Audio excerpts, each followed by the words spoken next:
오늘 디모데전서 3장 8절에서 13절 말씀 가지고 깨끗한 양심의 믿음의 비밀을 가진 자라는 제목으로 18번째 강의 시간인데 집사에 대한 말씀을 이어서 하도록 하겠습니다. 사도 바울은 집사의 자격에 대해 이번에 깨끗한 양심의 믿음의 비밀을 가진 자여야 한다 이렇게 말씀하고 있습니다. 오늘 9절이 오늘 전할 말씀의 내용인데요. 여러분은 이 말씀을 어떻게 이해하시나요? 첫째, 양심이 깨끗해야 한다. 둘째, 그것이 무엇인지 모르지만 믿음에 속한 비밀이 있는 자여야 한다. 이렇게 두 가지 정도로 이해하실 것 같아요. 이게 우리 생각에 얼핏 드는 생각이지만 이게 꼭 맞다 확신하기가 어렵습니다. 이럴 때는 현대인으로 또 한국인으로 자연스레 드는 생각으로 이해하려고 하기보다는 글쓴이가 어떤 뜻으로 썼는지 이해하는 것이 옳다고 생각됩니다. 그래서 강해가 또 많은 도움이 될 때가 많죠. 먼저 깨끗한 양심이 무엇인가 이것을 우리가 알아보죠. 여기서 중요한 것은 양심인데요. 깨끗한은 우리말과 의미가 똑같습니다. 하지만 양심은 조금 다른 여지가 있어요. 우리는 양심으로 번역을 해놨고 우리에게 있어서 양심은 가책을 느끼는 기관으로서 이해하는 것이 좀 큰 것 같아요. 그래서 양심이 더럽지 않고 깨끗한, 그래서 양심의 가책에 오염되지 않은 깨끗한 양심 이렇게 이해하기가 쉽습니다. 하지만 원문 슈네이데시스는 양심으로도 해석할 수 있지만 의식이라는 뜻이 좀 더 강합니다. 함께 보다, 같이 보다, 더불어 보다, 함께 보다, 무엇을 같이 본다 하는 이 슈네이도에서 비롯된 말인데요.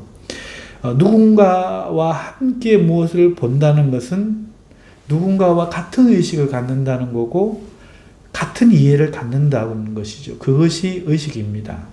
그러니까 깨끗한 양심은 깨끗한 의식인데 그리스도인으로서 함께 세상과 또 우리 자신과 하나님을 보는 의식, 이해, 이걸 말하는 거예요. 같은 가치관이라고도 할 수 있겠고요. 그래서 믿는다는 것이 뭐냐? 우리가 이 세상에서 살아간다는 것이 뭐냐? 우리가 왜 예수님을 믿어야 하느냐? 왜 우리가 이 세상과 더불어 친하게 살 것이 아니라 거룩하게 살아야 하느냐? 하는 그런 것들에 있어서 모든 그리스도인들이 함께 가져야 될 순수한 의식, 이것을 지금 이야기하고 있는 겁니다. 다음으로 알아볼 거는 믿음의 비밀, 그 다음에 나오는 내용을 우리가 한번 생각해 보시죠. 우리는 비밀이라 해서 마치 이것이 믿음 안에 있는 어떤 비밀들이 있는 것처럼 여기고 또 그런 것들을 말한다고 생각이 돼요. 하지만 이 글을 쓸 때 당시에는 믿는다는 것 자체가 세상에 비밀스러운 것이었어요. 우리의 믿음은 세상이 알지 못하는 비밀이었다는 것이죠. 그러니까 믿음 자체가 비밀과 동의어로 사용되었습니다. 물, 즉 피, 즉 성령. 요한 사도가 말한 우리를 위하시는 것이 셋이 있으니 물 곧 피 곧 성령이니라 이렇게 말씀하신 것과 같은 이치입니다. 예수님이 물, 다시 말해 성령으로 거듭나야 하리라 하신 말씀과 같죠. 그래서 믿음과 비밀이 이 더하기의 원리를 따라서 믿음 더하기 비밀 이게 아니고 믿음 곧 비밀이라는 뜻입니다. 그래서 해석해 보면은 세상의 죄 가운데 살던 사람들이 믿음의 비밀인 예수 그리스도를 발견하고 마는데요. 구원받는 비밀이죠. 믿음의 비밀인 예수 그리스도를 발견하고 믿는데 그 이해와 의식, 그 믿음이 더럽지 않고 순수하고 깨끗한 의식을 가진 사람 중에서 집사를 세우라 하는 뜻으로 이해하면 되겠습니다. 요즘은 어떤지 몰라도 제가 집사일 때는 이런 경향이 있었습니다. 집사랑 결혼하고 또 30이 넘고 교회 잘 다니는 사람이면 대부분 받았어요. 그 중에는 담배 피우는 사람도 있었고 술 먹는 사람도 있긴 했지만 드러내놓고 하지 않으면 크게 문제 삼지는 않았죠. 또 부부싸움을 하거나 이웃의 평판 같은 것도 크게 문제를 삼지는 않았어요. 교회에 와서 행패를 부리거나 시끄럽게 하지 않으면 말이죠. 물론 집사님들 중에는 믿음이 좋은 그런 집사님들도 계시긴 했지만 드물었고 보통은 남자 집사님들보다는 여자 집사님들이 열심히 있었죠. 그리고 집사님들은 교회의 중추였어요. 집사님들이 많으면요 교회가 활기가 있었습니다. 무슨 일이든 해낼 수 있는 힘이 있었죠. 비록 믿음이 최고다 이렇게 말할 수는 없었겠지만 그럼에도 대부분 예배를 집사님들이 사랑했고 잘 드렸고 자신의 부족함을 인정했고 교회에서만큼은 참고 순종했었죠. 요즘은 제가 개척교회를 하다 보니 다른 교회 집사님들이 어떤지 잘 모르겠어요. 하지만 왠지 느낌은 우리 때 우리가 학생으로서 보았던 학생으로서 집사님에게 받았던 그런 영향들보다는 많이 약해진 듯 보입니다. 후세대들이 의지하고 따르던 그 느낌보다 좀 더 거리감 있는 것 같이 느껴지더라고요.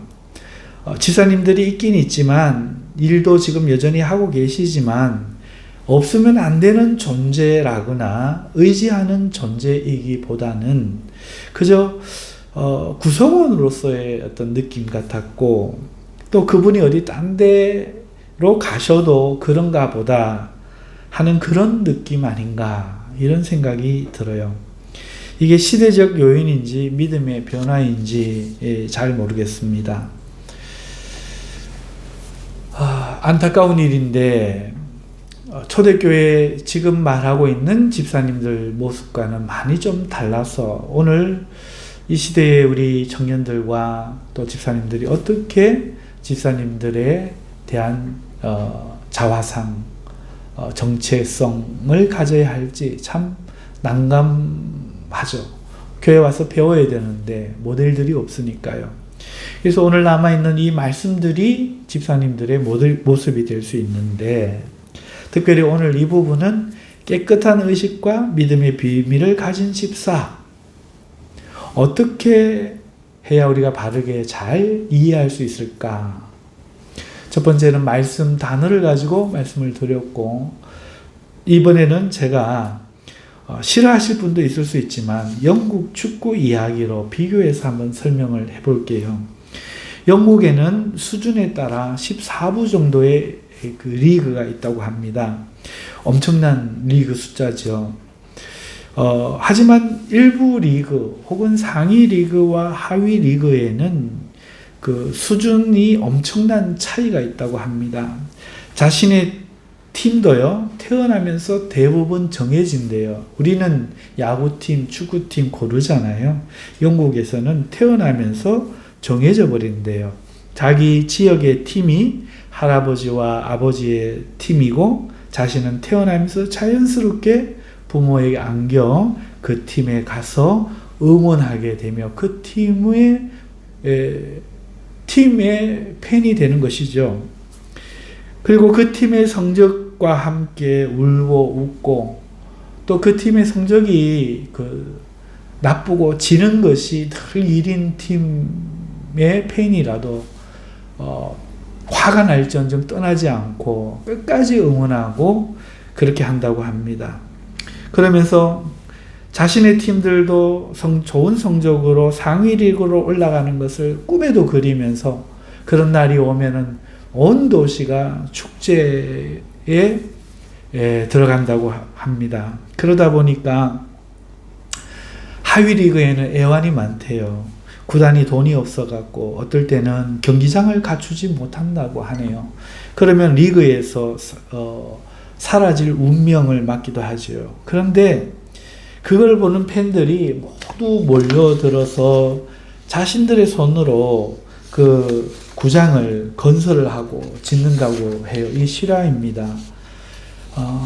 그렇게 자신들의 돈으로 자신들이 일해서 자신들의 것도 아닌데 자신의 것들로 생각하고 그 구단을, 그 팀을 응원하고 후원하는 것이죠.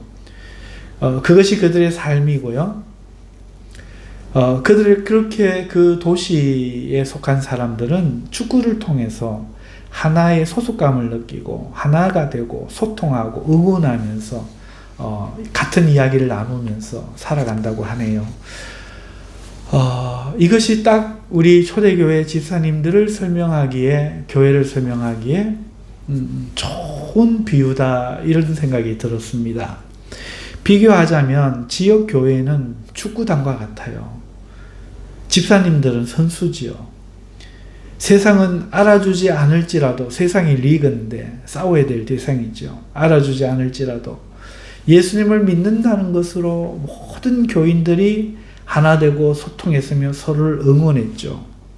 그리고 서로 돕고 하나된 의식을 가진답니다. 교인들과 아이들은 집사님들의 모습을 통해서 그들이 영웅처럼 여겨졌고 의지했고 존경했던 것이죠.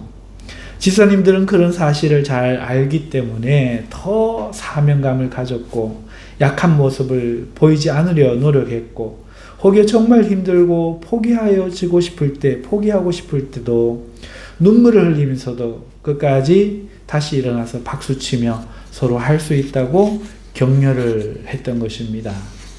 그렇게 이 집사님들의 이러한 마음, 이것이 바로 순수한 의식, 깨끗한 의식에 세상이 갖지 못한 믿음의 비밀을 소유한 자의 모습이었다. 이렇게 이해하면 되겠습니다. 오늘 우리 삶에 집사라는 것이 얼마나 평가절하되는 직분인지 몰라요.